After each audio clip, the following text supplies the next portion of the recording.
Daily current news में अभी की खबर है चक्रवात अल्फ्रेड। हाल ही में चक्रवाती तूफान अल्फ्रेड ने ऑस्ट्रेलिया के दक्षिण पूर्वी तट पर हवाई यातायात में भारी व्यवधान उत्पन्न किया है। चक्रवात की वजह से सैकड़ों उड़ानों को रद्द किया गया और कई हवाई अड्डे बंद कर दिए गए। आगे बढ़ते हैं और जानते हैं चक्रवात अल्फ्रेड के बारे में। चक्रवात अल्फ्रेड शेरी 2 का तूफान है। इसकी गति लगभग 155 किलोमीटर प्रति घंटा तक पहुंच रही है, जिससे क्वींसलैंड क्षेत्र में तेज हवाएं और भारी वर्षा हो रही है। बता दें कि यह एक सक्रिय उष्णकटिबंधीय चक्रवात है जो दक्षिण पूर्व क्वींसलैंड और न्यू साउथ वेल्स उत्तरी तट के लिए एक महत्वपूर्ण खतरा बन रहा है।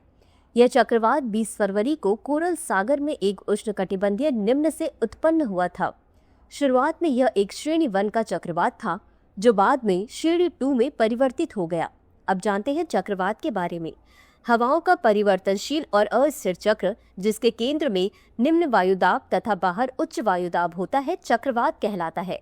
चक्रवात में सामान्यतः निम्न वायुदाब का केंद्र होता है। इसके चारों ओर सम वायुदाब रेखाएं संकेंद्रित होती हैं तथा परिधि या बाहर की ओर उच्च वायुदाब रहता है। चक्रवात में हवाएं चक्रीय गति से परिधि से केंद्र की ओर चलती हैं। उल्लेखनीय है कि पृथ्वी के घूर्णन के कारण इनकी दिशा उत्तरी गोलार्ध में घड़ी की सुइयों के चलने की दिशा के विपरीत तथा दक्षिणी गोलार्ध में घड़ी की सुइयों की दिशा में होती है। चक्रवात प्रायः गोलाकार, अंडाकार या वी आकार के होते हैं।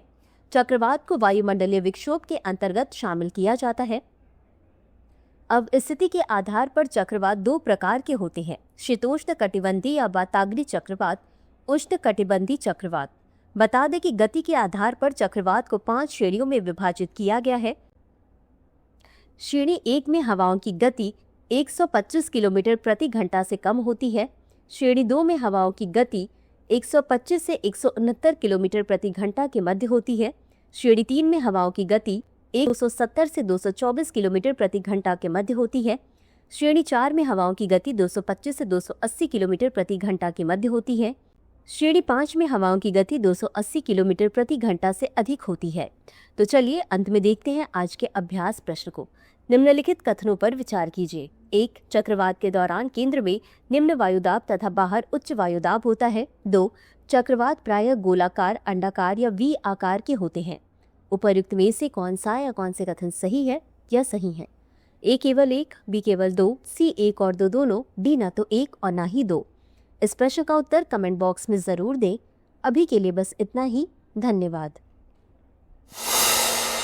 डियर व्यूअर्स, अपने एग्जाम की तैयारी को और बेहतर करने के लिए हमारे चैनल को लाइक, शेयर और सब्सक्राइब करना न भूलें।